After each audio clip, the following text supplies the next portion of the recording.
एक तरफ जो वो कहती हैं कि 119 का हल्का, मैं पहले भी 2018 में इसी हल्के में का इंतखाब किया था, पूरा मुल्क मेरे लिए तो 119 है, लेकिन मुझे नाअहल कर दिया गया। तो अब वो भी अपना कैंपेन चला रही हैं, और दूसरी तरफ जो है, एक तरफ मरियम साहिबा हैं और दूसरी तरफ बिलावल भुट्टो जरदारी जो है वो भी भरपूर तरीके से अपनी कैंपेन चला रहे हैं। बिलावल साहब कहते हैं अगर कोई इंतखाबी मुहिम में संजीदा है तो हमारे ही जेलें हैं। कितनी मुनज़्ज़म समझते हैं कि बिलावल साहब इस वक्त कैंपेन और दूसरा वो ये कह रहे हैं कि शेर यानी कहता है कि मेरी जगह पे शिकार कोई और करे। तो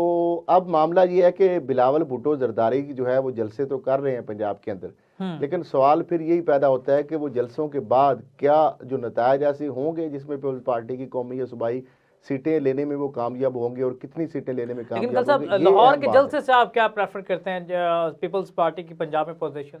देखिए, लाहौर का जलसा अगर देखा जाए तो लाहौर या पंजाब के वाले जलसों में गैदरिंग तो ठीक है, यानी एक सेटिस्फैक्ट्री है, बहुत बड़ी तो नहीं है, लेकिन ये है कि नाकाम जलसे उनको नहीं कह सकते। अगर ओवरऑल देखा जाए सिचुएशन, तो उस सिचुएशन के मुताबिक तो वो ठीक जलसे हैं, मुनासिब जलसे हैं। लेकिन बात फिर वही है कि जलसों का जो है पैरामीटर जिस तरह सोशल मीडिया के जो सर्वे को है वो नहीं है। देखना ये है कि पीपल्स पार्टी अचीव क्या करती है इन जलसों के बाद, जो है वो कितनी कौमी या सूबाई असम्बली की सीटें लेने में कामयाब होती है, ये अहम बात है, और इसके ऊपर जो है सारा फोकस हो रहा है। और दूसरी जानब अली जफर साहब का जो बयान एक सामने आया, वो कहते हैं कि सिलेक्शन में उल्टा हो रहा है, लोग हमारे पास खुद आ रहे हैं। इस बयान की क्या क्रेडिट? देखिए, ये मैंने कई दिन पहले भी कहा था, 2-4 दफ़ा हम प्रोग्राम में डिस्कस, मैं कहा ये पहला इलेक्शन है कि जिसमें एक पार्टी के जो उम्मीदवार हैं, पहले हमने देखा था कि पार्टियों के उम्मीदवार वोटर के पीछे होते हैं और वो कहते हैं जनाब मैं उम्मीदवार आपका खादिम और ये मेरा इंतखाबी निशान है, वो घर घर जाते हैं। अब सूरत हाल ये है कि एक पार्टी, खास तौर पर जो पीटीआई के हवाले से, उनके लिए ये खुशकिस्मती है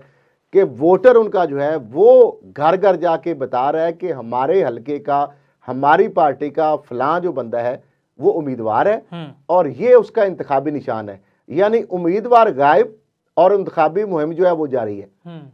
यानी दूसरी पार्टियों के उम्मीदवार खुद से कैंपेन चला रहे हैं और इस पार्टी का हर वोटर जो है वो उम्मीदवार है,